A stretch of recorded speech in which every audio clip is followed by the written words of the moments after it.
I'm a huge fan of setting up a good practice station to work on your putting. It's typically how I would start a practice session, and you can do these indoors, you can do these outdoors on real putting greens. You don't need a lot of space, you don't have to use special equipment, and you can tick a lot of boxes at the same time in your practice. You can work on your setup, you can work on your start line, ball position, eye line, various things, how you aim a putter.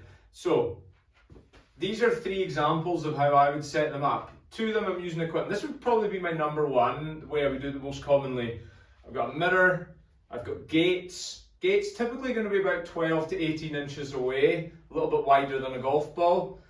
You can purchase gates or you can use golf balls, and if you're on a real putting green you can use golf tees. So I've got an alignment stick here, that helps me with my ball position. You know, I like my ball position to be neutral, so just forward to centre. So to do that I want the putter face in the middle of my stance. So if I've got an alignment stick in the middle of my feet that's in line with my putter face, I know my golf ball's just forward to centre. So that would be my main one, mirror and gates. Key things, make sure you line your mirror up properly. If it's a straight putt, you line your mirror up to the middle of the hole. Make sure the middle of the gates is on that line.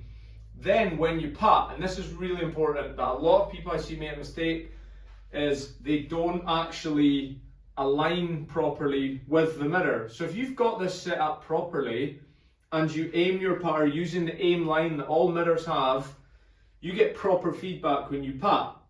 You hit a pull, you hit a push, you're going to hit the gates. What I see a lot of golfers do is, and this is even in my lessons when I've properly set it up for them, I say, right, have a putt.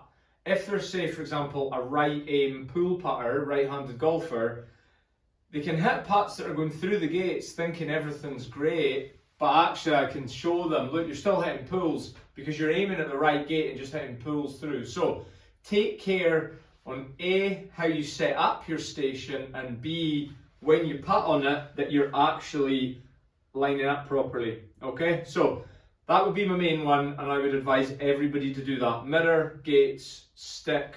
Don't even have to have a stick. You can put a golf tee, you can put a golf club, you can put a pen, a golf ball tee. Put something between your feet, okay? This one's very popular for me as well. Arcing mats, really like arcing mats. They help you with the plane of your stroke, aim, everything, how you control the face and the stroke. So, and you can add the gates, you can do them with and without gates. Great option. If you don't have any special equipment but you want to get practicing right away, 4 golf balls work, okay? And if you're in a real putting green, 4 tees would do the same job. So there's 2 golf balls just wider than my putter head, another 2 that are just wider than a golf ball, and that's you. You can do something with them as well, okay? So lots of different options. Take care how you set them up. Take your time when you're practicing. Don't just batter putts, rapid style. I do think, you know, be engaged in what you're doing, be focused. Final thing I would say on these is you don't need to spend long on them. I would typically spend 5 to 10 minutes on a practice station.